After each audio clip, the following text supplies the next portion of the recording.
राधे राधे भक्तजनों, आज आप सुनेंगे माँ लक्ष्मी और साहूकार की बेटी की कहानी। प्राचीन समय की बात है। एक नगर में एक साहूकार रहता था। उसकी एक लड़की थी। वो रोजाना पीपल देवता की पूजा करती थी। एक दिन लक्ष्मी ने उससे साहूकार की लड़की को दर्शन दिया और उसे बोली कि मैं तुम पर बहुत प्रसन्न हूँ, इसलिए तुम मेरी सहेली बनना स्वीकार कर लो। लड़की बोली, क्षमा कीजिए, मैं अपने माता पिता से पूछ कर बताऊंगी। इसके बाद वो अपने माता पिता की आज्ञा प्राप्ति करे श्री लक्ष्मी जी की सहेली बन गई।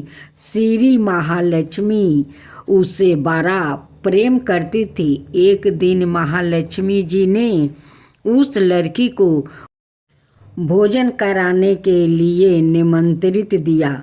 जब लड़की भोजन पाने को गई तो लक्ष्मी जी ने उसे सोने चांदी के बर्तनों में खाना खिलाया और सोने की चौकी पर उसे बैठाया और बहुमूल्य दिव्या दोशाला उसे ओढ़ने को दिया। इसके बाद लक्ष्मी जी ने साहूकार की लड़की से कहा कि मैं भी कुल तुम्हारे यहाँ जिमाने जाऊंगी। लड़की ने स्वीकार कर लिया और अपने माता पिता से जाकर सारी बात कही। लड़की की सारी बात सुनकर साहूकार और उसकी पत्नी बहुत प्रसन्न हुआ, लेकिन लड़की उदास हो गई। लड़की का उदास चेहरा देखकर उसके माता पिता ने कारण पूछने पर उसने अपने पिता को बताया कि लक्ष्मी जी का व्यवहार बहुत बड़ा है, मैं उन्हें कैसे संतोष कर सकूंगी। उसके पिता ने कहा कि बेटी, गोबर से पृथ्वी को लीप कर जैसे भी बन पाए रूखा सूखा श्रद्धा और प्रेम से खिला देना। यह बात पिता कह भी नहीं पाया कि सहसा एक चील ही मंदराती हुई आई और किसी रानी का नौलाखा हार वही डाल गई।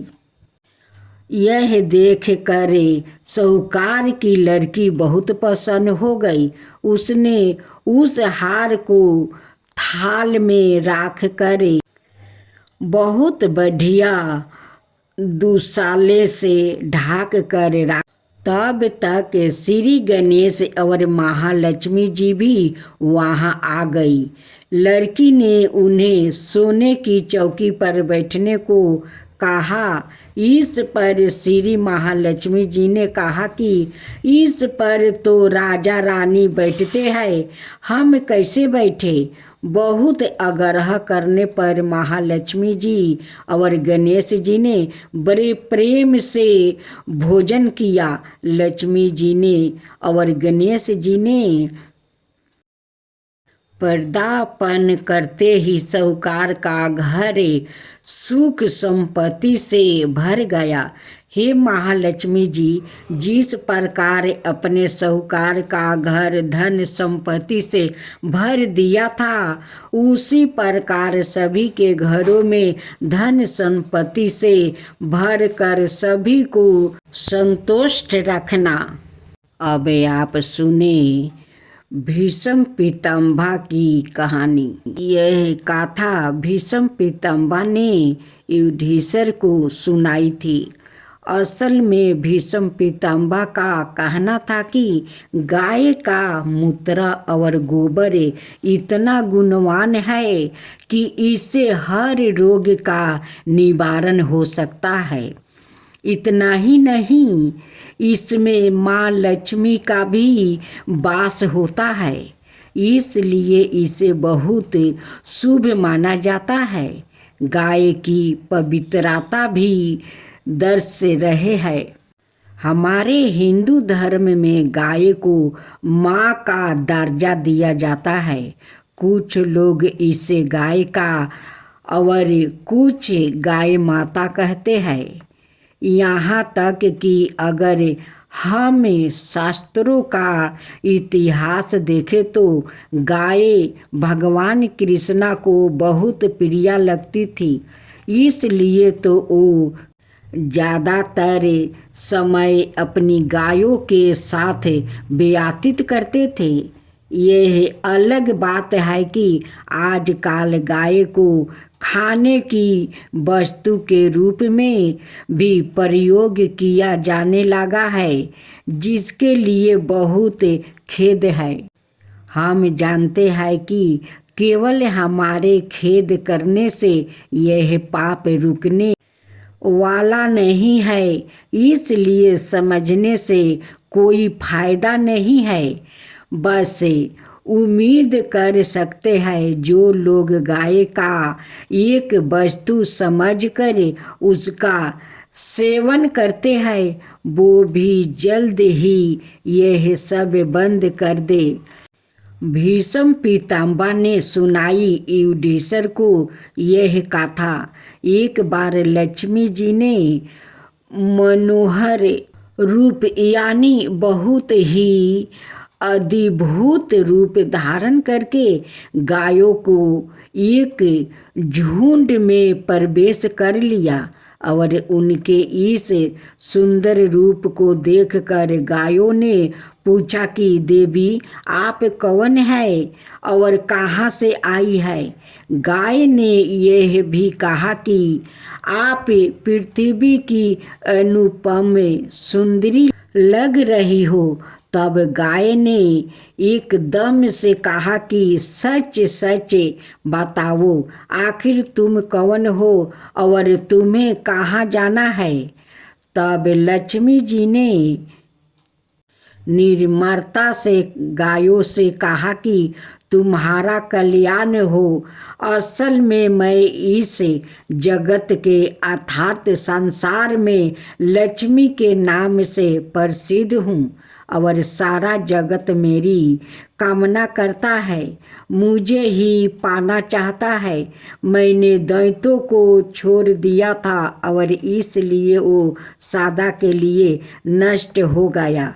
इतना ही नहीं, मेरे आश्रय में रहने के कारण इंद्र, सूर्य, चंद्रमा, विष्णु, वरुण और अग्नि आदि सभी देवता सदा के लिए आनंद भोग रहे हैं। इसके बाद माँ लक्ष्मी ने कहा कि जिनके शरीर में मैं प्रवेश नहीं करती वो सदाए नष्ट हो जाते हैं और अब मैं तुम्हारे शरीर में ही निवास करना चाहता हूँ। लेकिन इसके बाद भी कथा अभी खत्म नहीं हुई, क्योंकि गाय ने तब तक माँ लक्ष्मी को अपनाया नहीं था। गायों ने क्यों किया माँ लक्ष्मी जी का त्याग। देवी लक्ष्मी की इन बातों को सुनने के बाद गायों ने कहा कि तुम बड़ी चंचल हो, इसलिए कभी कहीं भी नहीं ठहरती।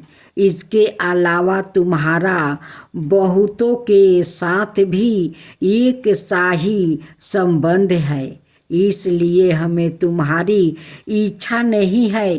तुम्हारी जहाँ भी इच्छा हो तुम चली जाओ।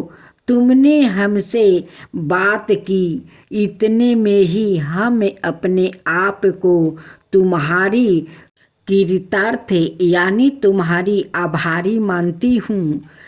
गायों के ऐसा कहने पर लक्ष्मी ने कहा कि यह तुम क्या कह रही हो। मैं दुर्लभ और सती हूँ, अर्थात मुझे पाना आसान नहीं, पर फिर भी तुम मुझे स्वीकार नहीं कर रही हो। आखिर ऐसा क्या कारण है। यहाँ तक कि देवता, दानव, मनुष्य आदि सब कठोर तपस्या करके मेरी सेवा का सौभाग्य प्राप्ति करते हैं। अत तुम भी मुझे स्वीकार करो। वैसे ही भी इस संसार में ऐसा कोई नहीं जो मेरा अपमान करता हो। यह सब सुनकर गाय ने कहा कि हम तुम्हारा अपमान या अनादर नहीं कर रही, केवल तुम्हारा त्याग कर रही हूँ, और वो भी सिर्फ इसलिए क्योंकि तुम्हारा मन बहुत चंचल है। तुम कहीं भी जम कर नहीं रहती हो, अर्थात एक स्थान पर नहीं रुक सकती है।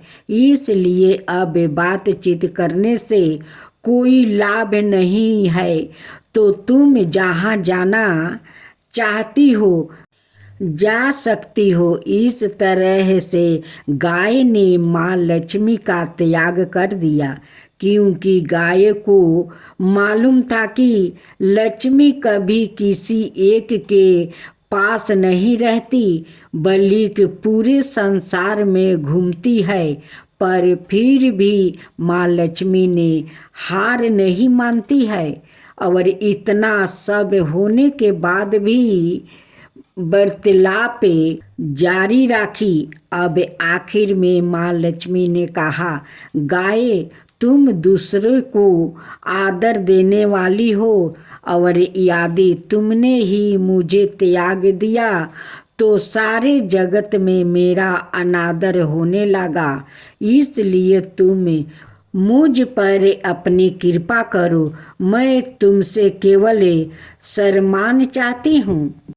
तुम लोग सदा सबका कल्याण करने वाली पवित्र और सौभाग्यवती हो।